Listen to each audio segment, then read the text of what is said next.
नमस्कार, मैं हूं आपके साथ मयंक। आज 10 मई है और हॉर्मूज में ईरान और अमेरिका के बीच जबरदस्त तनाव देखने को मिल रहा है। दोनों के जहाज आमने सामने हैं, वॉरशिप्स आमने सामने हैं, छोटी बोट्स ईरान की तैनात हैं, सैकड़ों की संख्या में बोट्स तैनात हैं जिनके वीडियो आपने देखे होंगे। लेकिन इस बीच आज एक ऐसी खबर की चर्चा जिसने नॉर्थ कोरिया से लेकर अमेरिका तक सनसनी फैला दी है। मैंने नॉर्थ कोरिया का नाम लिया तो आप शायद समझ गए होंगे। खबर है किम जोंग उन के बारे में और मैं सीधा मुद्दे पर आना चाहूं। नॉर्थ कोरिया ने अपनी न्यूक्लियर पॉलिसी में बड़ा बदलाव कर दिया है और उसमें एक नया क्लॉज जोड़ दिया गया है और बताया जाता है कि किम जोंग उन ने खुद ये नई चीज अपनी न्यूक्लियर पॉलिसी में ऐड करवाई है और इसका सीधा कनेक्शन है ईरान से। नॉर्थ कोरिया का कहना है किम जोंग उन ने असल में ये आदेश दे दिए हैं कि अगर ईरान के सुप्रीम लीडर अली खामनेई साहब की तरह मेरी हत्या होती है तो बिना किसी से चर्चा किए सेना को यह आदेश दे दिए गए हैं कि आप सीधा अमेरिका पर न्यूक्लियर बम दाग देंगे। देखिए, ये एक बड़ा मेजर चेंज है नॉर्थ कोरिया की न्यूक्लियर पॉलिसी में और यह अपनाया गया है जिस तरह से ईरान पर हमले हुए, ईरान के सुप्रीम लीडर अली खामनेई साहब को टारगेट किया गया।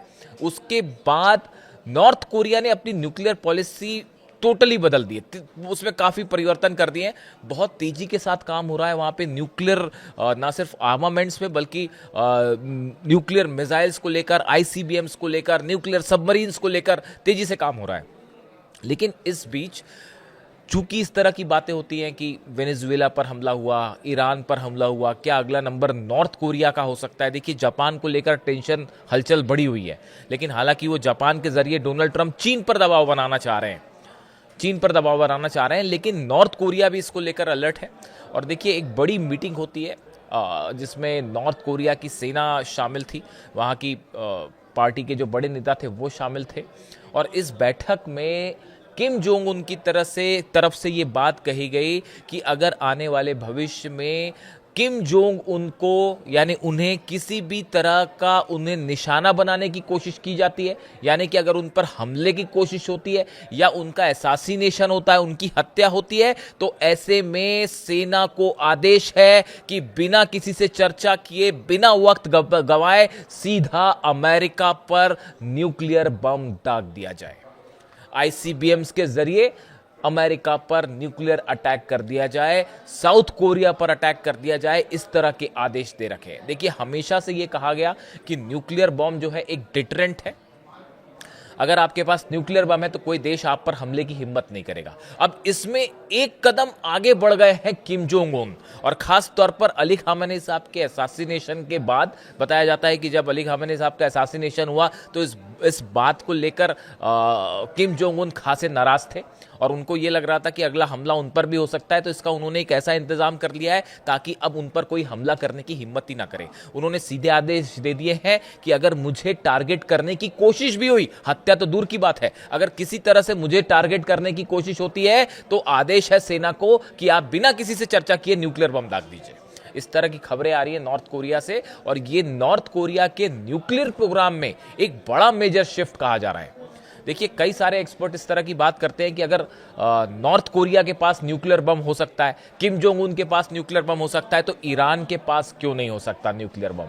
इस समय अमेरिका और ईरान के बीच जो बातचीत जिस मुद्दे पर आके फंस गई है वो है यूरेनियम, वो है न्यूक्लियर प्रोग्राम। एक बार फिर इस तरह की खबरें आ रही हैं कि बातचीत हो सकती है, शायद पाकिस्तान में बातचीत हो सकती है। इस तरह की तमाम कोशिशें पर्दे के पीछे चल रही हैं, वो जब आएंगी सामने तब आएंगी। लेकिन मामला ये है कि ईरान के यूरेनियम को लेकर अमेरिका ने जो प्रस्ताव बार बार रखे हैं या जो कोशिश कर रहा है वो ये कोशिश है कि किसी तरह से ईरान से यूरेनियम, एनरिच्ड यूरेनियम जो है 450 किलो, इसको हासिल कर लिया जाए। अभी हाल ही में आपने देखा होगा, खबरें देखी होंगी कि वेनेजुएला से जो एनरिच्ड यूरेनियम था, हालांकि वो उस लेवल का ग्रेड का नहीं था जो ईरान के पास है, लेकिन उसको अमेरिका की फोर्सेस ने आईएईए की मदद से, कई साइंटिस्ट की मदद से वेनेजुएला से लेके वो अमेरिका चले गए। इस तरह की खबर आपने देखी होगी, अभी 24 घंटे पहले की बात है। तो शायद डोनाल्ड ट्रंप इसी तरह का कोई प्लान बना के बैठे थे कि इसी तरह का कोई काम जो है वो ईरान में कर देंगे। लेकिन ईरान वेनेजुएला नहीं है ना, ये बात अब समझ में आ गई होगी। जिस तरह का रिस्पांस दिया है हॉर्मुज में ईरान ने, और जो 3 बड़े जंगी जहाज जो हैं उनको जिस तरह से ठोका गया, उसके बाद जो है ये बात संभवतः समझ में आ गई होगी डोनाल्ड ट्रंप को। ईरान की तरफ से साफ कर दिया गया है कि हम हॉर्मुज खोलने को तैयार हैं, आप अपनी सेना यहाँ से हटा लीजिए, अपने जहाज हटा लीजिए, हम हॉर्मुज खोल देंगे, लेकिन हम किसी भी तरह से अपना यूरेनियम किसी और देश को नहीं देंगे, हम यूरेनियम पर बात ही नहीं करेंगे। न्यूक्लियर जहाँ तक प्रोग्राम का सवाल है तो वो एक लिमिट में पीसफुल एनर्जी के लिए हमारे को ज़रूरत है, हम उसको रखेंगे, उस पर हम नेगोशिएशन नहीं करेंगे। ये बात ईरान की तरफ से साफ कर दी गई है, और इसी वजह से अब डोनाल्ड ट्रंप इस तरह की बात कर रहे हैं कि अगर ईरान नहीं माना तो हॉर्मुज में एक बार फिर से जो है वो ऑपरेशन, जो प्रोजेक्ट फ्रीडम प्लस चलाया जाएगा और वहाँ फिर से हमले किए जाएंगे। देखिए, ईरान का यूरेनियम ये एक ऐसी पहेली है। तमाम एक्सपर्ट्स ये बात कह रहे हैं कि ईरान का जो यूरेनियम है, एनरिच्ड यूरेनियम है 450 किलो, ये कहाँ है इसकी जानकारी इस वक्त किसी को नहीं है। सिर्फ कुछ चुनिंदा लोग हैं ईरान में जो शायद इस बारे में जानते हो। तमाम तरह की सैटेलाइट्स जो हैं वो हर न्यूक्लियर साइट पर नज़र बनाए हुए हैं, चाहे इस्फहान हो, चाहे नतांज हो, चाहे फोर्दो हो, चाहे पिकेक्स माउंटेन हो। ये वो जगह है जहां पर CIA को लगता है कि ईरान ने अपना यूरेनियम रखा हुआ है। जितने सैटेलाइट्स हैं अमेरिका के, वो यहाँ की हर घटना पर नज़र रखते हैं, और जिस तरह से खबरें आ रही हैं पिछले कुछ दिनों के अंदर, जो पिकेक्स माउंटेन है यहाँ पर बड़ी हलचल हुई है। देखिए, जो पिकेक्स माउंटेन है ये नतांज जो न्यूक्लियर साइट है, इसके दक्षिण में जाग्रोस के जो पहाड़ियाँ हैं इसमें स्थित है।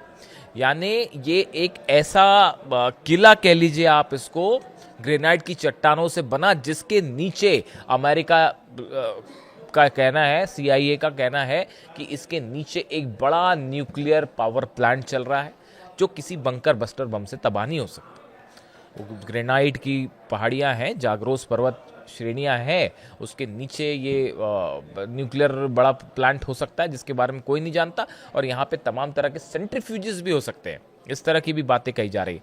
हाल ही में जो सैटेलाइट तस्वीरें आई हैं वो ये बता रही हैं कि पिछले 15 से 20 दिनों के अंदर, जब से ये सीज फायर हुआ है, उस दौरान पिकेक्स माउंटेन के आसपास काफ़ी मूवमेंट दिखाई दिया है, और जिसको लेकर कई खुफिया एजेंसियों ने ये शक भी जाहिर किया है, क्या ईरान ने अपना यूरेनियम कहीं शिफ्ट किया है। इस बात को लेकर तमाम कयास लगाए जा रहे हैं। इस्फहान में इस तरह की खबरें आई पहले कि इस्फहान में जब हमले किए थे अमेरिका ने, B-2 बॉम्बर्स से बंकर बस्टर बम्स बरसाए थे, उसमें वहाँ पर वो यूरेनियम नीचे था और वो उस मलबे के नीचे दबा हुआ है, इस तरह की बातें की जा रही हैं। लेकिन बड़े सारे साइंटिस्ट जो हैं या जो एक्सपर्ट्स हैं, न्यूक्लियर मामलों के जानकार, वो मानते हैं कि ईरान ने अपने यूरेनियम को, पहली बात तो वो एक जगह नहीं है, इस तरह की भी बातें हैं कि वो एक जगह नहीं है, वो 450 किलो जो यूरेनियम है वो कई भागों में अलग अलग हो सकता है। उन्हें पिकेक्स माउंटेन के अंदर उन टनल्स में शिफ्ट कर दिया गया है, जहां पर जो है अंडरग्राउंड एक न्यूक्लियर फैसिलिटी है जिसको लेकर अक्सर चर्चाएं होती है, और अगर वो वहां शिफ्ट हो चुका है तो अब वहां पे ना तो अमेरिका की तरफ से कोई ग्राउंड ऑपरेशन हो सकता है और ना ही उसको आप तबाह कर सकते। बस यही वजह है कि अब तक ये यूरेनियम पे चर्चा ही चल रही है पिछले इतने दिनों से, और हो नहीं रहा कुछ, ईरान के यूरेनियम को हासिल नहीं कर पा रहे। देखिए, नॉर्थ कोरिया को लेकर भी इस तरह की खबरें हैं, जो साउथ कोरिया की तरफ से आरोप लगाए गए थे, साउथ कोरिया की तरफ से बात कही गई कि नॉर्थ कोरिया में कई सीक्रेट न्यूक्लियर प्लांट्स हैं जिनके बारे में कोई नहीं जानता। देखिए, एक तो ऐसा होता है कि हर देश अपने न्यूक्लियर प्लांट्स हैं, जैसे ईरान है, नतांज है, इस्फहान है, फोर्दो है, यहाँ बुशर है, ये सबको पता है कि यहाँ पे न्यूक्लियर प्लांट्स हैं, न्यूक्लियर एनर्जी सेंटर्स यहाँ पे चल रहे हैं। लेकिन कई बार ऐसा भी होता है कि आपके देश में कई न्यूक्लियर प्लांट्स ऐसे हैं जो एक्टिव हैं लेकिन सीक्रेट तरह से एक्टिव है।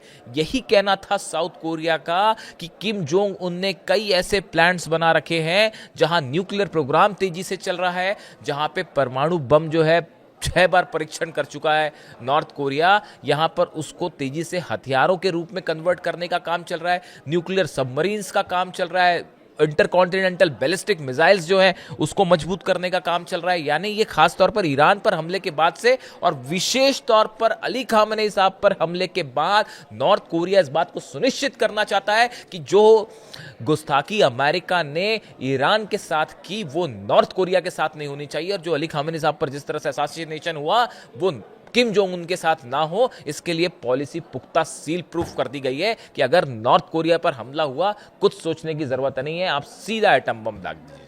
इस तरह की खबरें हैं। तो देखिए, जब नॉर्थ कोरिया में सीक्रेट न्यूक्लियर प्लांट्स चल सकते हैं, देखिए दावे तो बड़े सारे हो रहे हैं। कई एक्सपर्ट्स ये भी मानते हैं, ये भी आशंका जताते हैं कि जिस यूरेनियम को अमेरिका ईरान में खोज रहा है, क्या वो वाकई ईरान में मौजूद भी है या वो नॉर्थ कोरिया चला गया। देखिए, इस तरह की खबरें पहले आ चुकी हैं कई बार कि ईरान के कई हथियारों का काम बनाने का नॉर्थ कोरिया में सीक्रेट जो है प्लांट्स है उसमें हो रहा है, चाहे वो मिसाइल्स हो चाहे वो ड्रोन्स हो, और वो वक्त वक्त पे सप्लाई कर दी जाती हैं। बनती नॉर्थ कोरिया में है लेकिन सप्लाई कर दी जाती है। देखिए, ये जो रूट है इसको आप नहीं रोक सकते। ईरान से जो तेल चीन जाता है, लाख कोशिश कर ले अमेरिका, उसको रोकना असंभव है। वो इस तरीके से ट्रेड होता है और इस तरीके से समंदर में नए रास्ते खोज के वो ट्रेड कर दिया जाता है कि वो पता ही नहीं चल पाता। तो ऐसी हथियारों के आदान प्रदान को लेकर भी बड़ी सारी चीज़ें डाउट हैं कि चीन से जो कार्गो प्लेन पहुंचते हैं ईरान, तेहरान जब उतरते हैं तो उसमें क्या होता है, क्या चीज़ें उसमें नॉर्थ कोरिया से सप्लाई की गई होती है, या जब रशियन कार्गो कोई जेट अगर तेहरान उतरता है तो उसमें कहीं नॉर्थ कोरिया से कोई चीज़ सप्लाई। तो ऐसी बहुत सारी पॉसिबिलिटीज़ हैं जिसको लेकर बात की जाती है और इनको आप ओवर रूल भी नहीं कर सकते। देखिए, ऐसी चीज़ों का कोई प्रमाण नहीं आएगा, प्रूफ नहीं आएगा लिखा हुआ, लेकिन पिछले 70 दिनों से, बल्कि और 72 दिन हो गए, 72-73 दिनों से ईरान अमेरिका को लगातार अपने घुटनों पर लाए हुए हैं। चाहे यूएई पर हमले हो, सऊदी पर हमले हो, बहरीन, जॉर्डन, कतर, सब बेसिस तबाह कर दिए गए। इजराइल में इतने जबरदस्त अटैक्स हुए, ईरान को आप झुका नहीं पाए। तो कहीं ना कहीं से तो बड़ा हथियारों का सपोर्ट है, चीजें सप्लाई हो रही हैं, नेविगेशन मिल रहा है, बड़ी सारी चीजें होती है। इतने समय से सैंक्शन है ईरान के, नॉर्मल कोई देश हो तो वो कब तक कोलैप्स हो जाए, लेकिन उसके बाद भी ईरान फाइट कर रहा है। तो कहीं ना कहीं से तो कुछ ना कुछ चीज़ें हैं। तो देखिए, अब नॉर्थ कोरिया की जो प्लान की बात हुई उसको लेकर सवाल, पहली बात तो ये है कि नॉर्थ कोरिया की न्यूक्लियर पॉलिसी, दूसरी हमने बात की ईरान का यूरेनियम। देखिए, आप देखें इस बात को लेकर कई एक्सपर्ट्स ये बात भी रखते हैं कि ईरान भी इस बातचीत को लेकर पूरा टाइम ले रहा है। देखिए, अमेरिका तो अपना टाइम लगा ही हुआ, अमेरिका बल्कि ज़्यादा जल्दी में है कि किसी तरह से ईरान का यूरेनियम हासिल कर ली जाए। लेकिन आप देखें, जब ईरान पर हमला होता है तो ईरान हमले भी कर देता है तुरंत।